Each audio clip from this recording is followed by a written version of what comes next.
Okay, part 2 is actually going to the sewing machine and actually sewing both sides of the lanyard. We do not need our ring yet, but that will be in part 3. Okay, so you can just put that off to the side.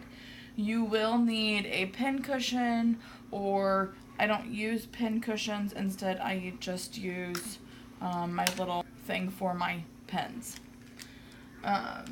You will also need a pair of shears. Okay, so my shears have fabric on it, a scrap of fabric. That way I know for sure that these are only used for fabric, not paper.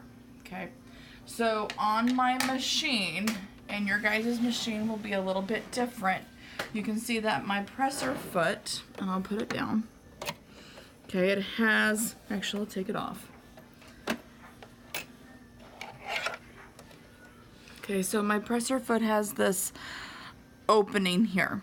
Okay, my presser foot's going to look a little bit different than yours. You will also notice that I still have that gap in there. Okay, I have wider feet on both sides. So for me, I have to make sure I have that gap. With you students at school, the edge of that one side of your foot ends about here. So you want to make sure that when you put your fabric in here on the feed dog, you want to make sure that it's up against that side. Okay? Most machines are for right-handed people. So if you are left-handed, sorry, you're going to just kind of have to bear with it. There we go. Okay, so I'm going to start with my presser foot up. And some of your machines might have a different top thread than a bottom thread. So kind of like mine, I have a black spool of thread and my bobbin is white. That's just how I have it. Okay, so I'm going to, my needle, my pins are up. Okay, if I have it like this, they're down a little bit harder to see. I'm going to start on the side where you can open it up. I'm going to put it in at the top. Okay, I'm going to align it to where I can see that little bit of gap on the side. You can't see a whole lot, but as I sew, I will be able to move it one way or another. Okay, so I'm going to start out here. I'm going to go normal about 2 to 3 stitches. So I'm going to press on the foot pedal about 2 to 3 stitches. I am going to take out this first pin. You do not want to sew over the pins.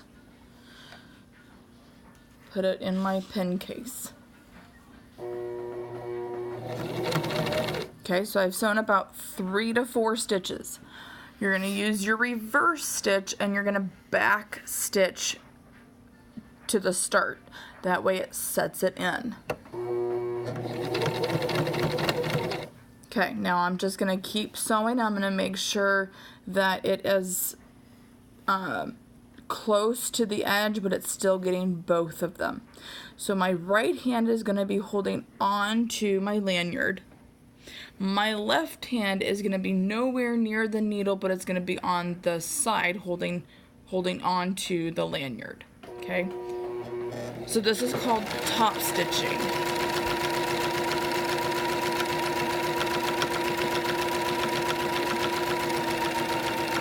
And I can see it going, I can see that gap.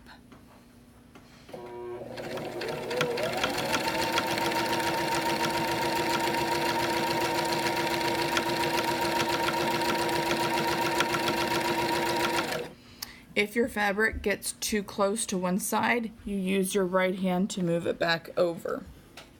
Okay, so I'm coming up to another pin. I'm going to take it out and continue sewing.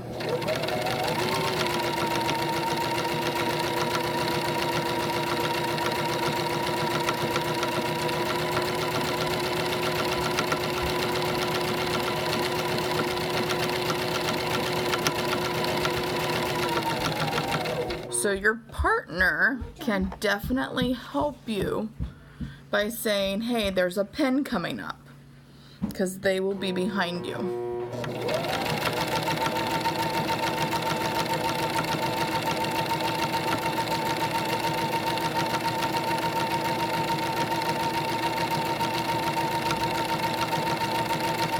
And I'm not stopping and moving the needle. I keep going. One fluid motion.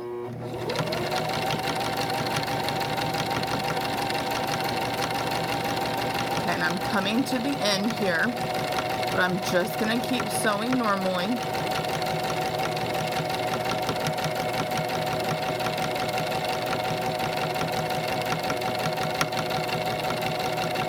Okay, so there's my pin. I'm gonna take it out, and here is my end. So just like at the beginning, I need to go to the end, and then I'm gonna back stitch a few stitches, and then go forward. Okay, so I'm gonna reverse it, or back stitch, and then I'm gonna continue forward. Okay, remember, your needle has to be up, but also your take up lever right here has to be up as well for you to be able to take it out. Mine's up all the way. So I'm gonna lift my presser foot up, take it out. On most machines, you will have